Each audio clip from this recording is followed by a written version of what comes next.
하나님의 말씀은 마태복음 15장 25절부터 28절입니다. 다 함께 합독하시겠습니다. 여자가 와서 예수께 절하며 이르되 주여 저를 도우소서. 대답하여 이르시되 자녀의 떡을 취하여 개들에게 던짐이 마땅치 아니하니라. 여자가 이르되 주여 올소이다마는 개들도 제 주인의 상에서 떨어지는 부스러기를 먹나이다 하니, 이에 예수께서 대답하여 이르시되 여자여 내 믿음이 크도다. 내 소원대로 되리라 하시니 그때로부터 그의 딸이 나으니라. 아멘. 하나님은 그 믿음을 기뻐하시는 분이십니다. 하나님이 왜 믿음을 기뻐하시는가 성경에 많이 나와 있습니다. 특별히 히브리서에 보시면 믿음이 없이는 하나님을 기쁘시게 할 수 없나니 하나님께 나아가는 자는 하나님이 계신 것과 그가 자기를 찾는 자들에게 상 주시는 이심을 믿어야 할지니라 라고 이렇게 기록하고 있습니다. 하나님을 기쁘시게 할 수 있는 것은 오직 믿음입니다. 그 믿음은 어떤 믿음이냐? 하나님이 반드시 살아 계시다고 하는 이 믿음이 있어야 하나님을 기쁘시게 할 수 있다는 거예요.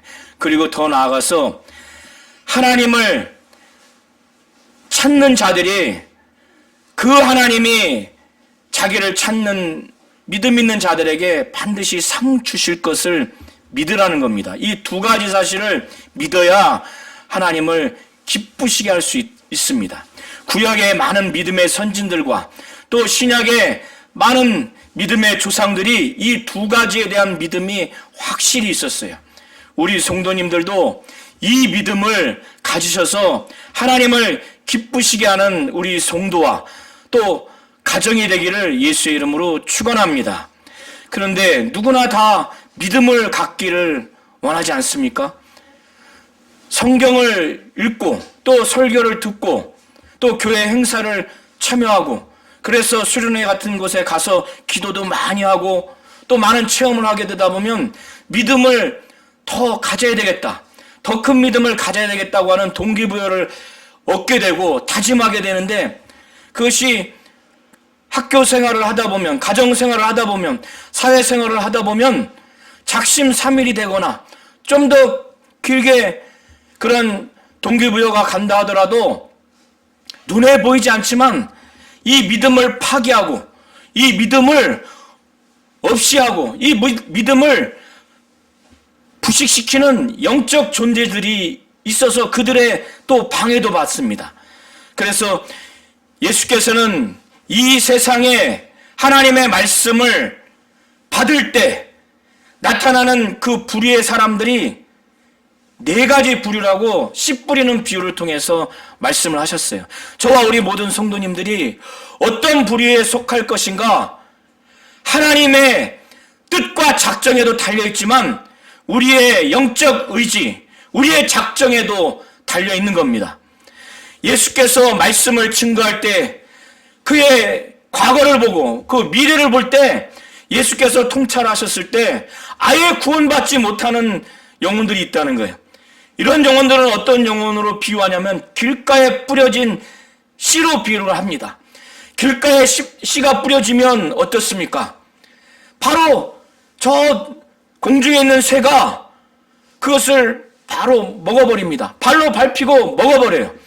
예수께서 이런 비유를 들으신 것은 말씀을 듣고 깨닫지 못하면 마귀가 그 마음에 심겨져서 뿌려져서 심겨져야 될, 그래서 뿌리가 내려서 그 말씀으로 말미암아 구원을 얻게 될 그 말씀, 생명을 줘야 될 말씀을 깨닫지 못하니까 마귀가 와서 즉시 그 마음에 뿌려진 씨, 바로 하나님의 말씀을 뺏어간다는 거예요.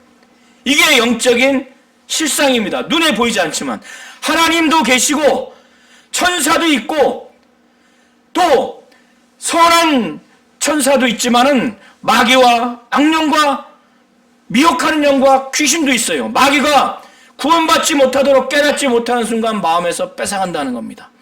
또 한 무리의 사람은 구원은 받았어요. 돌짝밭에 뿌려진 씨로 예수께서 비유하시는데, 그 돌짝밭이라고 하는 것은 얇은 흙 밑에 바위가 있는 거예요. 그러니까 자세히 보지 못하면 이게 옥토인지 아니면 돌짝밭인지 구분할 수가 없어요. 그런데 흙이 얇으니까 씨를 뿌리면 즉시 그 씨가 자라요. 그 밑에 바위도 열을 받아가지고 금방 자랍니다. 그런데 해가 뜨니까 따사로운 햇빛이 내리쬐니까 어떻게 됩니까? 흙이 얇으니까 건조하죠. 뿌리를 내리지 못하니까 뿌리가 나중엔 타져버려요. 이 비유를 드신 예수께서 하시고자 하는 것은, 말씀을 듣고 구원을 받았지만은 이 말씀으로 인한 환난과 핍박이 올 때 끝까지 이 말씀을 의지해야 되는데, 성령을 의지하고 예수를 의지하고 하나님을 의지해야 되는데, 말씀으로 인한 환난과 핍박이 너무 수치스럽고 불명예스럽고 때로는 고통스럽고, 하나님을 생각하기보다 그 크신 하나님을 생각하고 하나님의 위로와 하나님의 보호하심을 의지하기보다 말씀으로 인한 환난과 핍박, 너 예수 믿지? 아유 모질이 이것을 전도라고 하냐? 이런 얘기 들었을 때 얼마나 부끄러워요. 그리고 은혜 받아서 수련회 갔다 오면은 막 기도하고 전도하고 하다 보면은 계속 뭐라고 해요. 가족도 뭐라고 하고 친구도 뭐라고 하고 또 모르는 사람도 뭐라고 하고, 평생 그런 소리 들어본 적이 없는데, 그러니까 말씀으로 인한 환난과 핍박이 올 때 그걸 견뎌야 되는데, 에휴, 나 예수 안 믿어. 배신합니다. 배반하는 거예요.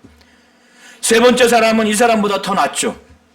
성령도 받고 은혜도 받고 헌신도 하고, 그런데 이것이 몇 년 지나고 나니까 교회 안에서도 보면 나는 못 사는데 저 사람은 잘 살아.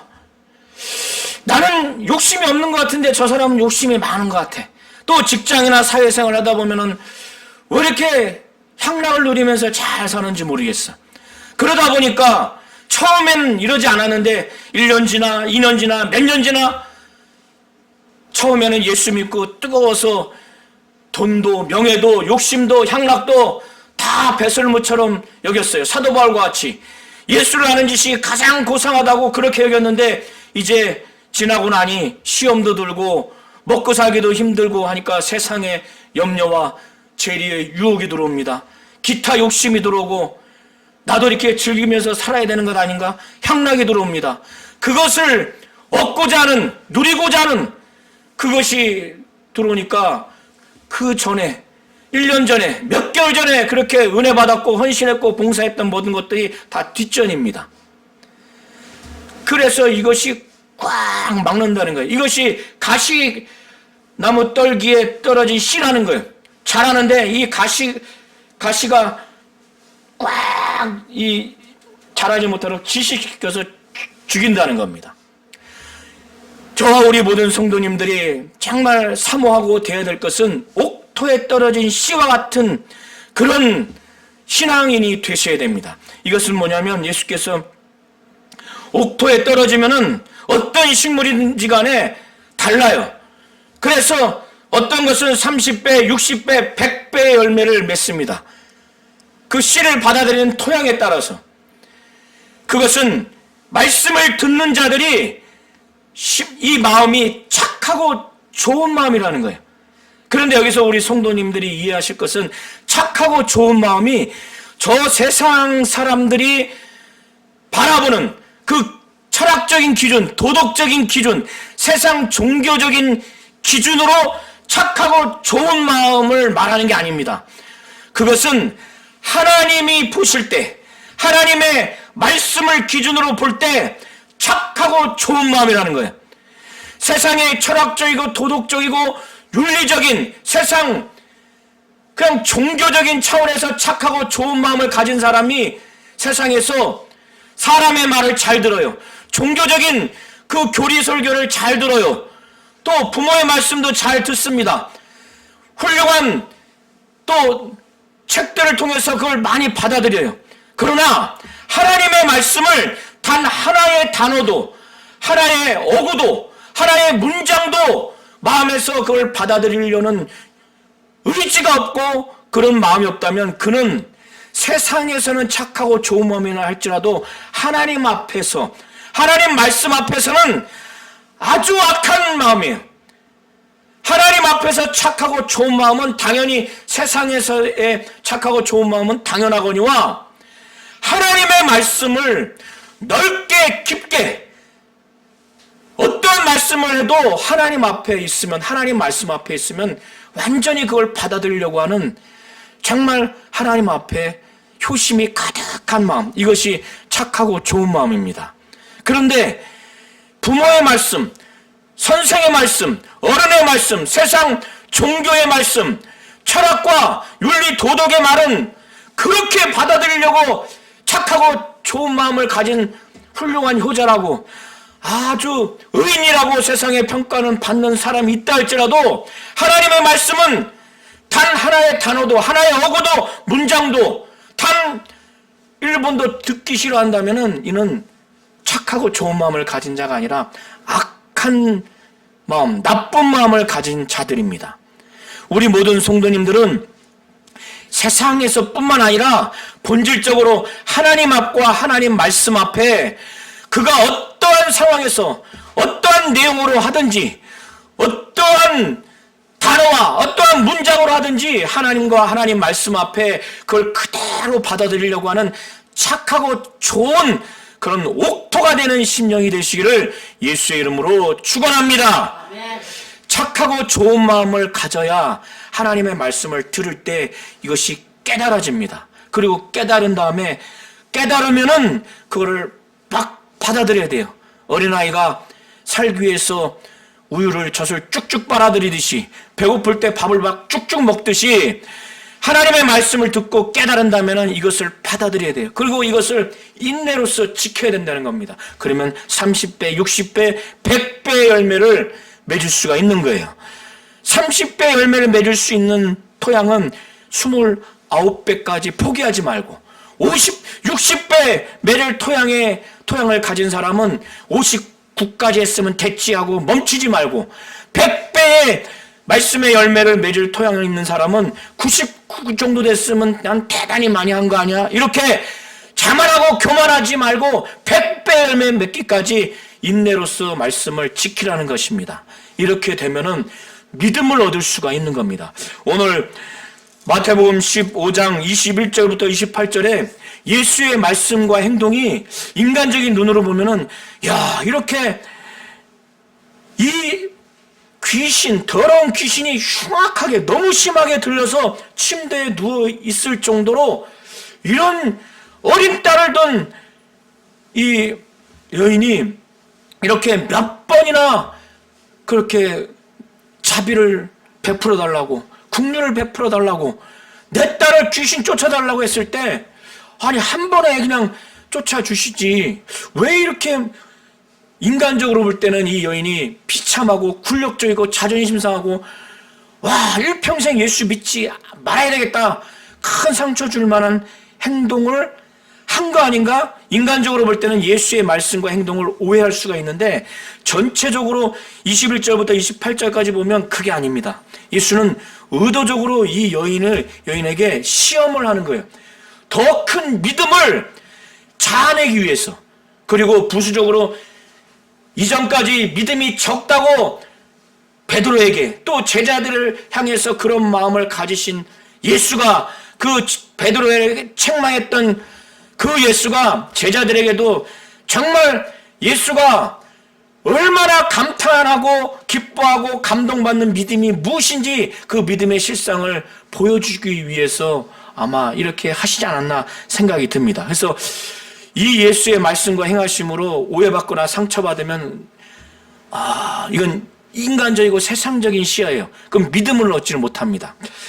예수께서는 15장 20절까지 유대 종교 지도자들, 바리새인과 서기관들과 그들의 장로의 유전, 전통, 구전 율법에 기록된 그 정결법과 관련해서 예수님과 논쟁을 벌였어요. 예수님과 논쟁을 벌였다기보다 예수님이 막 책망을 했죠.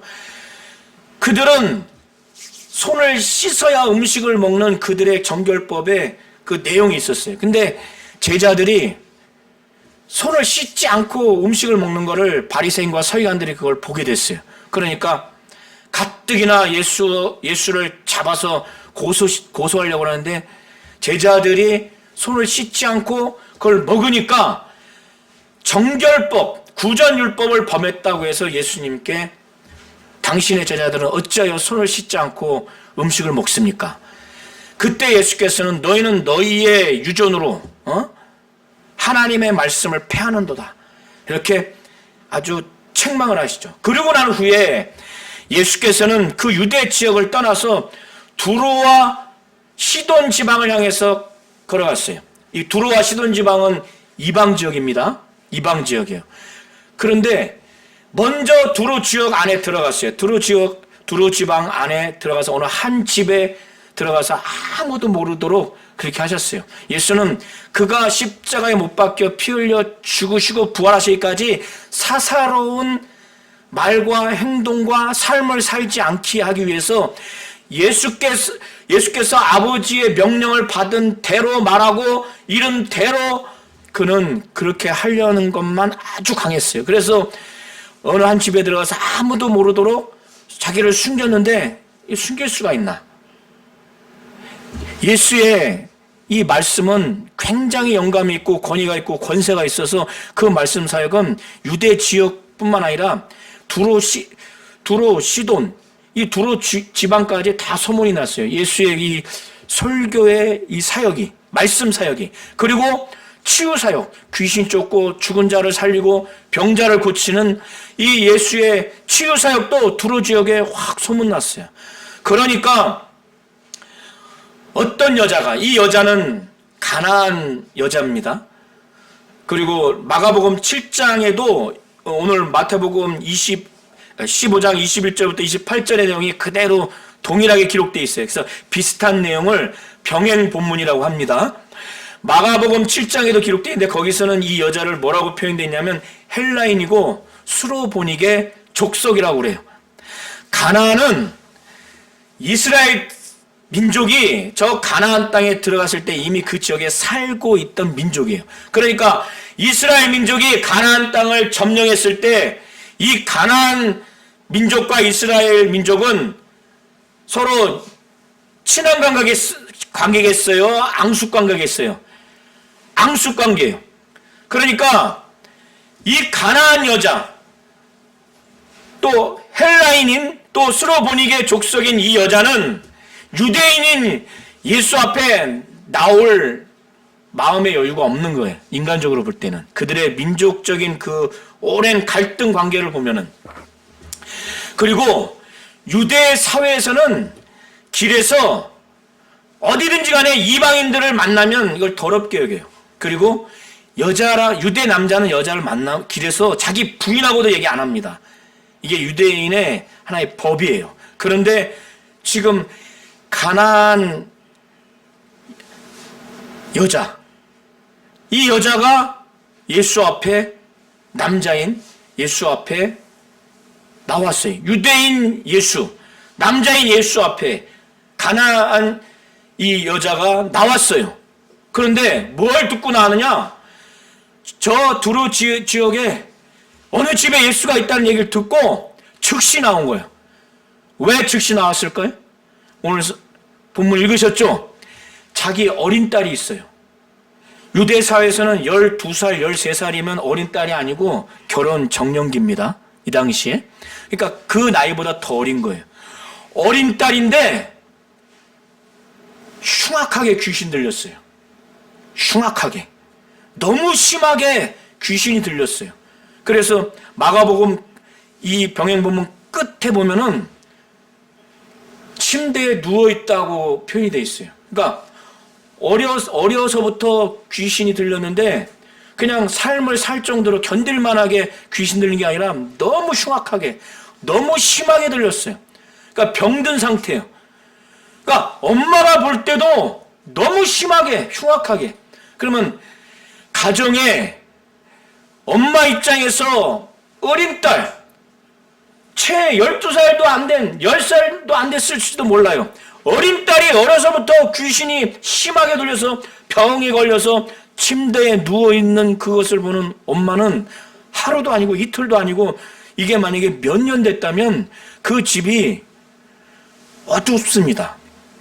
어머니는 침대에 누웠을 정도면 옷도 갈아입혀줘야 되고 대소변도 아마 받아낼 수도 있어요. 먹여줘야 되고 어디 거동도 못하고 엄마도 엄마의 삶도 아니고 이 가정도 가정의 삶이 아니고 애는 애대로 고통스러운 거예요. 나는 왜 이렇게 됐는가? 이 유대인이 아니에요. 이방인이에요. 그런데 이 여인이 얼마나 고통스럽겠어요. 돈을 써가면서 의원을 의지해서 병을 고치려고 노력도 했을 겁니다. 그리고 믿음이 있다고 하는 사람도 아마 의지도 했을 수도 있어요. 이 여인이 얼마나 괴로웠겠어요. 어린 딸이 그렇게 됐으니 믿음은 없고 이걸 어떻게 해결할 방법은 없고, 그런데 이가 이방인이지만 유대교로 개종을 했는지 하나님에 대해서 신실한 믿음이 있는지 믿음은 있는 것으로 보여집니다. 21절부터 28절을 전체적으로 읽어보면 믿음이 있어요. 그래서 예수에 대해서 그냥 유대 지도자로 생각지 않고 주님이라고 3번이나 부릅니다. 그리고 다윗의 자손이요, 주 다윗의 자손이요, 이렇게 연이어서 부른 건 뭐냐면 이것은 주님이라고 하는 믿음이 있는 거예요. 그리고 주님이라고 고백을 하는데 그냥 평범한 상황에서 고백을 3번 고백하는 게 아니에요. 정말 안타까운 자기의 사정을 전제로 하고, 그리고 예수의 그 반응이 무덤덤하고, 또 자녀의 떡을 취하여 개에게 던질 수 없다, 이런 굴욕적인 말을 들으면서도 주님이라고 할 정도면 확실한 믿음이 있는 거예요. 그리고 주 다윗의 자손이요, 이 당시에 다윗의 자손이라고 하는 표현은 유대인들 사이에서 다윗의 아들, 다윗의 자손, 이건 바로 메시아라고 하는 그 의미로서 부르는 표현입니다. 이해하시죠?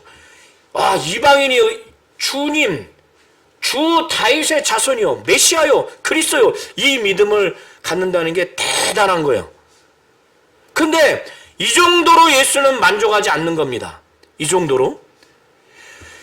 그런데 이 이방 여인이 두로 지역의 어느 한 지역에 예수님이 꽁꽁 아무에게도 알리지 않게 하기 위해서 했는데 소문이 나버렸어요.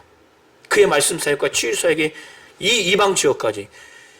이 여인도 그걸 들은 것 같아요. 그러니까 제자들과 같은 12사도와 같은 직분자는 아닌데 내 딸, 귀신이 흉악하게 들린 내 딸을 예수께서 오셔서 귀신만 쫓아주면 능히 나올 수 있다고 하는 이 믿음이, 이 신뢰가 확실히 있는 거예요. 제자들도 이 유대인들, 이스라엘 중에도 이만한 믿음이 없는데 이방인에게 이런 믿음이 있다는 게 이게 보통이 아닙니다. 사도들한테도 가르침을 받지 않았는데 풍문을 통해서, 소문을 통해서 확실한 믿음이 있어요. 자기가 딸이 고통스러운 걸 하루 이틀 받겠습니까? 그러니까 이것저것 다 해봤겠죠. 그래서 마지막으로 예수를 의지하는 겁니다. 그리고 친척도, 이웃집, 내 딸을 좋아하는 누구도 이 어머니만큼 간절하겠어요? 어머니만큼 정말 애통하겠느냐 이거예요. 그리고 예수에 대한 확실한 그 믿음, 치유할 수 있다는 그 믿음, 이것이 종합해서 예수 앞에 오자마자 무릎을 탁 뻗어 무릎을 꿇은 거예요. 다른 사람 앞에 무릎 꿇는 게 이 당시도 어렵지만은 우리 성도님들도 가능합니까?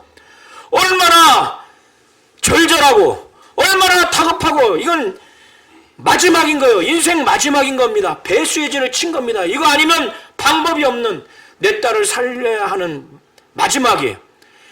귀신을 능히 내쫓을 수 있다는 절대적인 믿음이 있는 거예요. 비록 그는 소문만 들었지만 믿음이 있는 거예요. 이방인에게도 은혜 베풀 거라고 하는 그리스도에 대한 믿음이 있는 거예요. 그리고 자기가 너무 고통스러운 거예요. 그래서 예수 앞에 무릎 꿇어서 나를 불쌍히 여기소서. 이 말은 나의 자비를 베풀어 주소서. 나 이방인이라 할지라도 자비를 베풀어 주소서. 민족적인 하등한 이방인이라 할지라도 자비를 베풀어 주소서라고 하는 것도 있지만은, 그것도 있고, 또 흉악하게 귀신 들린 내 딸을 누구보다 어머니가 살리고자 하는 간절함이 있지 않겠습니까? 자기의 처지가 또 너무 비참하지 않겠습니까? 누구한테 이거를 말할 수 있어요? 자기와 같은 사람이 있으면은 동병상련의 그 마음으로 속에 있는 걸 팍 털어놓을 텐데, 털어놓을 사람도 없어요. 오직 예수 외에는 없는 거예요. 이런 것들이 복합해서 예수 앞에서 팍 무릎 꿇은 거예요. 주여, 나를 긍휼히 여기소서. 주여, 나에게 자비를 베풀어 주소서. 우리 모든 성도님들도 하나님 앞에, 주 예수 앞에 이와 같은 심령이 되시기를 예수의 이름으로 축원합니다. 그때 예수께 구한 거는 우리 성도님들이 마음만 먹으면 할 수 있는 것들이에요. 뭐예요? 내 딸에게서 귀신을 좀 내쫓아달라고 그걸 간구했어요. 간구했다는 것은 간절하게 구했다는 거예요. 우리 성도님들은 이 정도는 아니잖아요. 귀신 쫓긴 받는 거를 복으로 하시기 바랍니다. 이 여인은 이렇게 간구했어요. 그런데 예수는 전혀 묵묵부답, 침묵을 지킵니다. 이상하잖아요? 그 전에는 바로 한 번도 예수님이 요구하면은 다 들어주셨어요. 다 들어주셨어요. 치유해 주셨는데 이 여인에게는 묵묵부답. 그러니까 뒤를 이제 집을 나간 상황이었던 것 같아요. 이 여인이 예수를 앞에서 왔을 때 막 큰 소리로 말했어요. 주 다윗의 자손이야 하는데 그 큰 소리로 했던 걸 막 부르짖었다는 거예요. 얼마나 간절했고, 얼마나 다급했고, 얼마나 예수에 대해서 신뢰했는지 막 부르짖은 거예요. 큰 소리로. 그것도 한 번이 아니라 이 원어에 의미는 계속적으로, 반복적으로 했다는 거예요. 그러니까 제자들이 뒤에서 진짜 짜증, 시끄러운 거예요. 그러니까 한두 번 해야지. 주 다윗의 자손이여, 나를 불쌍히 여기서 귀신 쫓아주셔서 냈다. 이걸 반복적으로 하니까 이 제자들은 주님의 마음과 달라. 막 짜증이 나고 화가 나고. 그러니까 참다 못해서 예수님께 이 여자들은 좀 보내주세요. 뒤에서 막 소리를 지르니까 그래요. 예수님 이렇게 한 거예요. 근데 아마 거기에 두 가지 해석이 있는데, 그냥 저를 좀 예수님이 내쫓아주세요 이렇게 해석하는 사람도 있고, 빨리 치유해서 보내주세요 이렇게 하는 해석도 있습니다. 저는 후자가 더 맞는 것 같아요. 그것이 예수님의 답변에 보면은, 자 23절과 24절이 제가 지금 드린 내용이에요.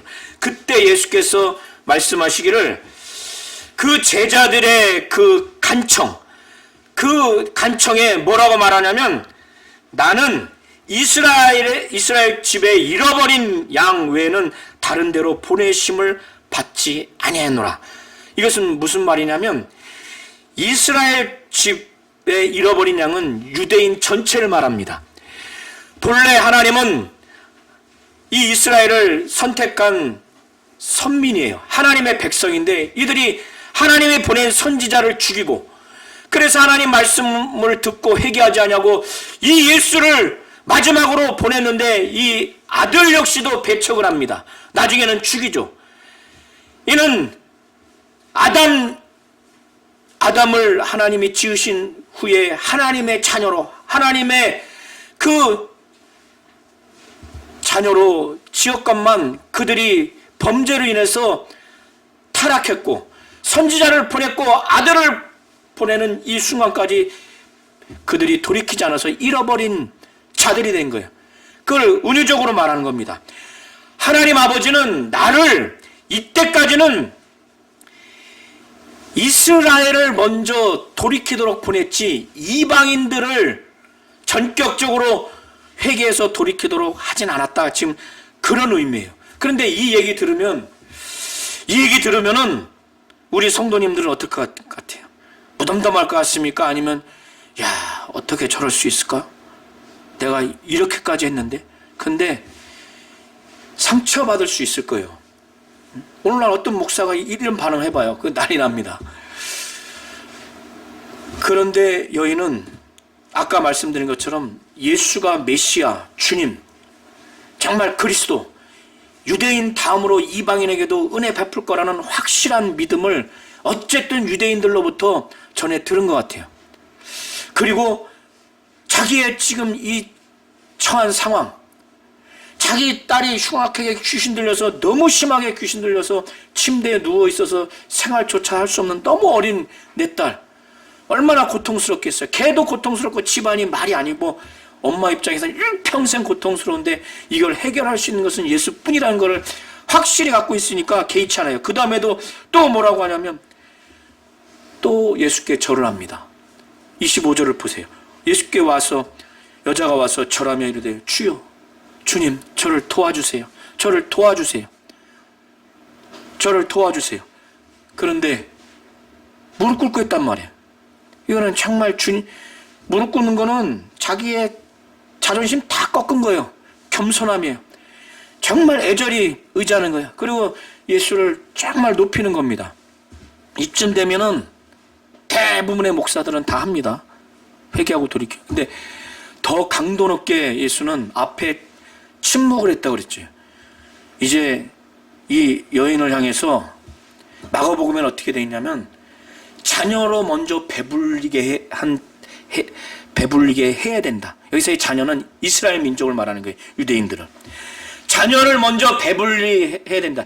자녀들을, 이스라엘을 먼저 회개시키기 위해서 나는 그들에게 귀신 쫓아주고 하나님의 은혜를 전달하기 위해서 복음을 증거해야 되고 이렇게 해야 된다는 거예요. 여기서의 좁은 의미는 귀신 쫓고 이 부분에 대해서 요청했기 때문에 난 이스라엘 민족에게만 그렇게 해야 된다. 그런데 자녀로 먼저 배불리게 해야 되지, 자녀의 떡을, 그것을 취해서 개들에게, 여기서 개는 들개는 아니고 이 당시 애완견이지만 어쨌든 이것도 굉장히 모욕적인 표현이에요. 여기서의 개는 이방인을 말합니다. 이 당시의 유대인들은 이방인을 더럽게 여겨서 개라고 표현을 했어요. 예수께서 자녀의 떡을 취하여 자녀를, 곧 이스라엘 민족에게 먼저 은혜를 베풀고, 여기서는 귀신 쫓는 축사 사역을 그들에게 먼저 해야지, 자녀의 떡을, 여기서의 떡이라고 하는 것은 은혜, 또 여기서는 구체적으로 귀신 쫓는 걸 두고 말하는 것으로 보시면 됩니다. 자녀의 떡을 취해서 이스라엘에게도 넉넉하게 하지 않았는데, 배불리지 않았는데 이걸 갖고 이방인 개에게 주는 것이 합당치 않다. 자기에게도 개라고 하는 걸 이는 지금 알고 있는 거예요. 이쯤 되면 어떻습니까? 이건 충격인 거예요. 충격인 겁니다. 누가 오늘날 어떤 목사가 이런 얘기 해보세요. 아유, 그거 난리 나요. 그 교회 문 닫을 수도 있어요. 그런데 이 여자의 반응을 보세요. 또다시 하지 않고 내가 다시 예수 믿나 봐라. 내가 다시 예수 믿나 봐라. 이러지 않고 27절에 뭐라고 또 표현하면 주여. 변하지 않아요. 주님. 어떤 상황에서도 주님이라고 하는 그 믿음, 그 고백 변하지 않습니다. 이런 상황에서 나오는 마음으로 진짜 예수님을 주님이라고 인정하고 그걸 입으로 고백하는 거예요. 평상시에 주님을 그냥 내가 잘 먹고 잘 살고 평안한 가운데 주님, 이게 아니에요. 그래서 여자가 이르되 주여, 옳습니다. 이방인은 개고 이스라엘은 자녀고, 그래서 주님이 자녀로 먼저 배불리게 하고, 그래서 자녀의 떡을, 그 배불리기 전에 자녀의 떡을 취하여 개에게 던지는 것이 합당치 않다. 아유, 옳습니다. 옳아요. 옳다는 거예요. 인정해. 2등 민족이라는 거 인정해. 와, 이거 굉장한 겁니다. 그런데 개들도 그 주인의 상에서 먹다가 부스러기가 떨어지지 않습니까? 그럼 개가 그걸 먹지 않습니까? 아이들이 먹던 부스러기를 상 밑에 있는 개도 그걸 먹지 않습니까? 먹지 않습니까? 부스러기. 자녀들에게 베푸시는 그 떡, 그 은혜, 거기서 흘러나오는 거, 이방인인, 개라고 표현한 이방인인 먹을 수 있지 않습니까? 지금 나에게 그 흘러 넘치는 거 먹을 수 있지 않습니까? 이 얘기 듣고 나서 예수님은 충격받았어요. 믿음을 시험하기 위해서 이렇게 했는데 충격받은 거예요. 그래서 이 28절을 한번 다 함께 한번 합독하시겠습니다. 시작.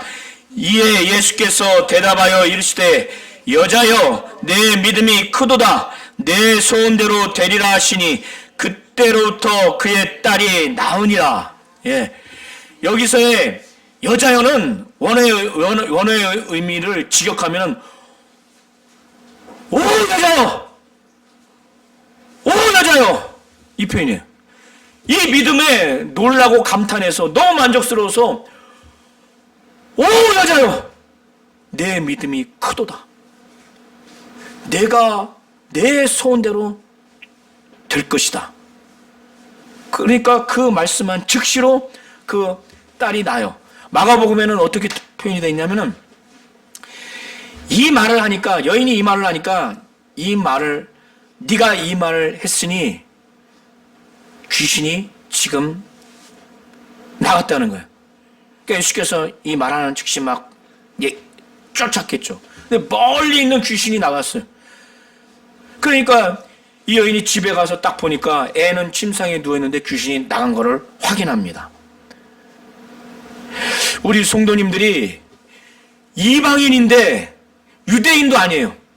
베드로는 물 위를 걷다가 풍랑을 바라보고 빠져서 왜 의심하느냐? 이 믿음이 적은 자요. 베드로는 12제자 중에서 수제자입니다. 직분이 사도예요. 또 유대인 출신입니다. 그런데 믿음이 적다고 책망을 받았어요. 근데 이 여인은 가나안이에요. 이스라엘과 원수지간이에요. 그러니까 직분도 없어요. 민족도 유대인이 아니에요. 그러니까 직분과 민족적인 차이가 있음에도 불구하고 믿음은 베드로보다 이 당시 기준으로 굉장히 커서 마태복음에는 유일하게 예수님이 오 여자여, 너무 믿음이 크니까 오 여자여 내 믿음이 크도다 이렇게 감탄하고 믿음이 크다고 하는 표현은 이 여자 한 사람뿐입니다. 어떻게 예수께서 이렇게 감동을 하셨을까? 이 큰 믿음을 얻었을까? 이걸 잘 보셔야 돼요. 그는 풍문으로 소문으로만 예수가 그리스도라고 하는 것, 주님이라고 하는 걸 들었는데 그걸 믿었어요. 귀신을 쫓으면은 귀신이 쫓겨나가고 나을 것이라고 하는 예수의 그 치유 사역을 믿었어요. 그리고 자기의 사정이 너무나 비참해. 딸을 반드시 낳게 해야 되겠다고 하는 그 애절함이 있고 자기 처지가 너무 비참해.